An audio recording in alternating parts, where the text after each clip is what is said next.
You ask your dog to do something, and as a reinforcer, you give her a hug. That is most likely a bad idea for many reasons, and it is probably a quick way to develop a poisoned cue.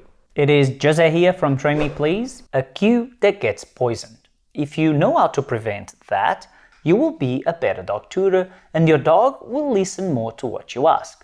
Let's go. A cue is something we ask the dog, such as sit or come, and it can become poisoned when a negative experience is associated with a behavior that is started by that cue. This association does not even need to be intentional. Often, we may not even realize that we are giving the dog a bad experience. As an example, we may want to show our affection and give the dog a hug.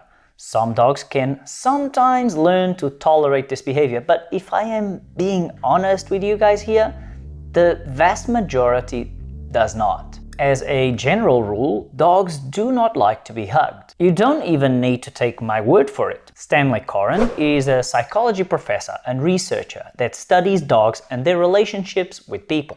In 2016, he studied hundreds of photos of dogs being hugged by people, both adults and children. He found that in more than 80% of these photos, the dogs would show signs of stress or anxiety. Some of the common signs that dogs use in this context are looking away or whale eye, nose licks, lowered ears, leaning away from us, licking the person's face, or yawning. Now, I am really sorry if these are bad news for you and if you really enjoy hugging your dog.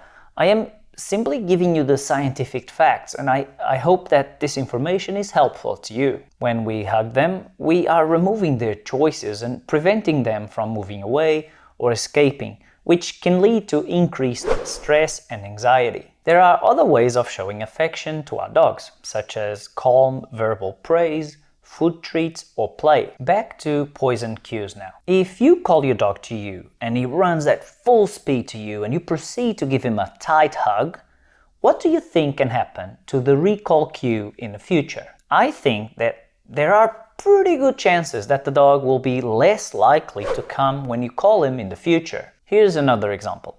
Assuming that your dog does not enjoy bath time, if you call her using the recall cue and then proceed to give her a bath, the recall cue might be in trouble in the future. Avoid using the cue in this context. The best poison cue example is still to come. But first, if you are enjoying this content, could you please click the like button under the video?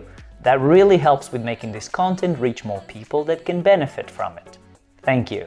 With a lot of my private clients with issues with the recall, when the dog is off leash, one of the most common causes for it is that they do some version of the following scenario. The dog is having fun, sniffing away and doing doggy things.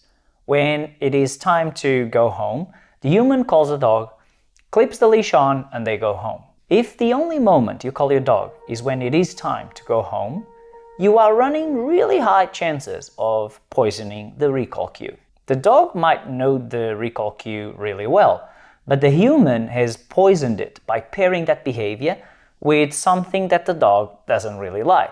A much better option, in my opinion, is to call your dog often, offer some treats, and send them out to explore again. Often, dogs can show some confusion signals when cued to do something that has been associated with a negative experience. They can look away from us, lift a paw, or sniff the floor. So, what can we do about all of this? Well, first, you now know that you need to pay attention to what you do after a cue behavior sequence. You also know some of the possible body language signals to look out for in your dog. But what if you already have a poison cue and you want to change that? An elegant solution to this is to simply put the behavior that the dog already knows under a new cue.